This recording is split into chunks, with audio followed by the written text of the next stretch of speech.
A lot of good content coming out of Vegas, courtesy Raj at our SF 49ers, and a little worry coming from 49ers fans regarding George Kittle, who's a bit slim this offseason. And to that I say, chill out.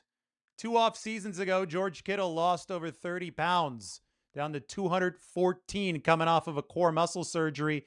This year, he's coming off of an Achilles tear and surgery, which means that he hadn't been able to lift lower body weight, and it's better than being overweight. Let's just put it that way for George Kittle. He is working back now. He's going to put the weight back on. In 2024, coming off the Super Bowl, when George Kittle have to have that core muscle surgery, when he did tumble down to 214 pounds, he turned around in 2024 and put up a career season in many statistics. Here is George back in 2024 on the first day of training camp talking about that weight journey. I was actually got it back up because I usually play the whole season around like 242 to 245, and I got back up to 243 this past week, so I was excited about that. So weight's all back. It was kind of an odd off season because I couldn't train the way that I usually train. As a lot of it was recovery. I was able to, through OTAs, June and July, kind of get back into the rhythm that I wanted to get back into, and feel prepared to start training camp. How low did that weight dip? 214 pounds. It was really fun. It was awesome. My wife was like, "What are you right now?" I was like, thanks, sweetie. I feel great about myself. Speaking of George's wife, Claire Kittle, part of the festivities in Vegas. It was her birthday, and Snoop Dogg, part of all that. George Kittle, the A-list celebrity now with the 49ers entering year 10. I have no doubts that he's going to be back up at 240 to 245 pounds, ready to go for the 49ers. I mentioned it on the show a couple days ago. I think this is going to be a big 4 wideout set year for the 49ers. Dejon Stribling at the Fanatics rookie premiere event. He's going to be one of those 4 wideouts for San Francisco, pick number 33. But if George Kittle's not ready to go for week 1, and I think that it's a longer shot for him to be ready for week 1. Always has been. He tore his Achilles in January. 49ers only added an undrafted free agent tight end in Khalil Dinkins. Well, you look at how much they've invested in the receiver room. Mike Evans, Christian Kirk, of course, Dejon Stribling, the rookie. I think it's very reasonable to see the 49ers going heavier on those receiver sets, of course, with Ricky Pearsall also coming back and healthy for the 49ers. In fact, maybe we had a partial hint from Clay Kubiak, who talked about Brock Purdy and working on pocket presence over the course of this offseason. Yeah, you look at plays where, okay, Brock's a really athletic guy. He can make plays with his feet. But are you missing an opportunity to make a better play down the field, maybe because you decided to run or you moved a certain way and you missed a guy down the field? So it's just working on pocket movement, working on ways you can move in the pocket to find throwing lanes and being more consistent in that area. Of course, you want good pocket presence at any time, but if the 49ers are going to spread the receivers out a little bit more this year, if they're going to try to zag while the rest of the league is zigging toward that 13 personnel with more tight ends, well, then Purdy's going to have to be even better from the pocket to be able to space the field properly with all these wide receivers. But that does appear to be San Francisco's potential comparative advantage as they work George Kittle back, as he layers that muscle back on to get up into the 240s. Another player who's rehabbing is Nick Bosa. And Bosa, also part of Raj's photos and videos here. Nick Bosa was at the opening of the Tailgate Beach Club at Mandalay Bay in Las Vegas. A bunch of 49ers were able to make it out to that event. You can see Dominic Pooney, Demarcus Robinson, George Kittle in the back. There's Mac Jones, Bosa, Luke Gifford, Jake Tonjes, another tight end for the 49ers who should see an expanded role for San Francisco. And then the backup center, Drake Nugent, and of course, Ricky Pearsall himself. Good times in Las Vegas. But seriously, let's rewind to 2024 because I thought that was one of George Kittle's most impressive exhibitions ever. Of course, we all remember 2018 when he broke the tight end receiving record in his second season, but George Kittle's efficiency has gotten a lot better as he's gotten older in this league. This is going to be his age 33 season, by the way. He's going to turn 33 in October. 2024, he saw a career high in success rate, which means how successful are the targets headed in his direction. 73.4% success rate, 1,106 yards. And, for comparison, the year that he had 1,377, the record back in 2018, the success rate was only 56.6%. Wasn't a good 49ers offense in 2018. They were doing a lot of force feeding to George Kittle.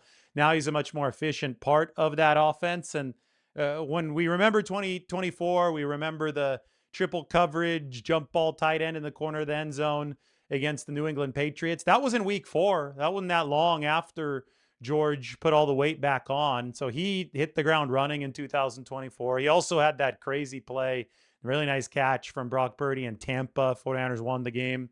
That was the Tabor Pepper, Deebo Samuel shove-and match game. But Brock Purdy rolled out of the pocket. Sensational play from him as well. Found Kittle in the back of the end zone. And I thought that was just a vintage George Kittle year, and it came off of a surgery, and he's got the same challenge in front of him. If anything, this should just really make you appreciate what these guys go through. It is why they are paid the big bucks, to be able to just pack on 30 pounds over the course of a few months and to make that extremely functional weight. I mean, Kittle is one of the best that's ever done it at his position. So it's not like he's just walking around like a bodybuilder without having to run around. He has to put this weight to use. But to be able to go through this with his body, it's going to take a whole heck of a lot of eating. It's going to take a whole heck of a lot of lifting. It's going to take a lot of discipline. You can see why these players are as handsomely compensated as they are. And the only reason that George Kittle is in this bind in the first place is because he tore his Achilles in the 49ers' penultimate game of this past 2025 season. It was at Philadelphia in the postseason, working through another leg injury over the course of the 2025 back half. George last year only played 11 games for the 49ers, so he's going to hope to be fully healthy and do what he did in 2024, and that is play the vast majority of the year. It's a 15-game season in 2024 for Kittle. By the way, past 2 seasons, 2024 and 25, George Kittle has posted the highest catch percentages of his entire career. 83% in 2024, as I said, career year coming off the surgery. 82.6% in 2025. So he's still playing really high-level football. I don't know if he's got the same top-end speed that he did at the very start of his career. He was running the 4.5 coming out of Iowa.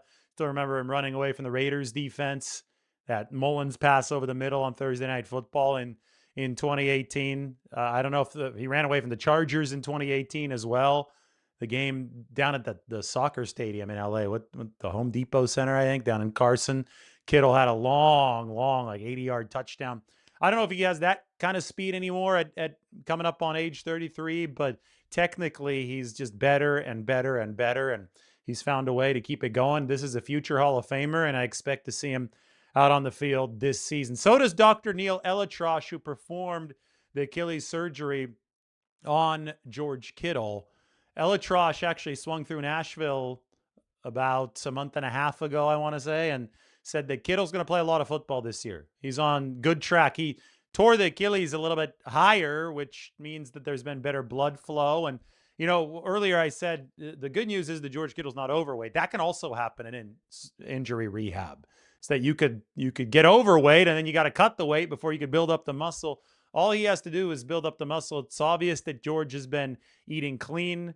We've heard the review through him from Neil Elitrosh that the Achilles recovery is going well. And we've also heard from George Kittle himself, who said or seemed to hint in a recent interview that a training camp week, start a training camp return might be a little bit ambitious. The 49ers might be holding out hope for a week 1 return in Australia. But in all likelihood, you put George Kittle on that PUP list, physically unable to perform. And you could do that entering camp, and then you could just transfer him over if you need to, and you probably will, to that regular season PUP list, which is a minimum of 4 games out for George Kittle to begin the season.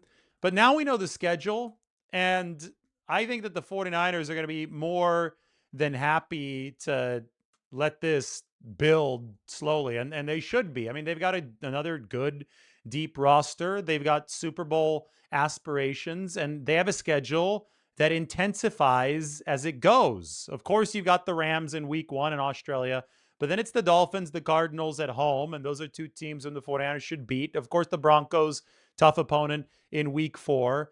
The Seattle Seahawks in week 5 at Lumen Field. I mean, if Kittle goes on PUP, that would be the first game that he'd be eligible to return. I wouldn't even expect something like that, though, from George. I'm just looking at this schedule in general, the Commanders, the Falcons, after that, the bye. The bye is essentially in the middle of the entire journey for the 49ers. I think that coming out of the bye, if this team focuses on a nice, steady build through the season, get your guys back, get them healthy, get everything firing for the back half of the season, that's when you're going to need them most. Of course, the Raiders could be a soft landing spot coming out of the bye, but you never know how they're going to play. Dallas, Minnesota, Seattle, it gets really, really intense down the stretch with both LA teams, the Kansas City Chiefs and the Philadelphia Eagles. Cardinals round out the regular season. I mean, you look at this schedule, and just like any NFL year, it is a marathon that the 49ers have to be ready to deliver in the long haul, and they're going to be happy to have George Kittle for that. So chill out if you saw that picture from Raj in Vegas and were somehow worried about it. That is all part of the process. There were no photos available of George Kittle, at least publicly available in 2024, but he talked about that 214-pound weight. And I covered tight end U that year, and that is in late June, tight end U. And just around late June, George was getting up to weight. He might have been a few pounds lighter than when we saw him at training camp when he was at the 243 or so. It might have been 239, 240. It definitely was higher than 214.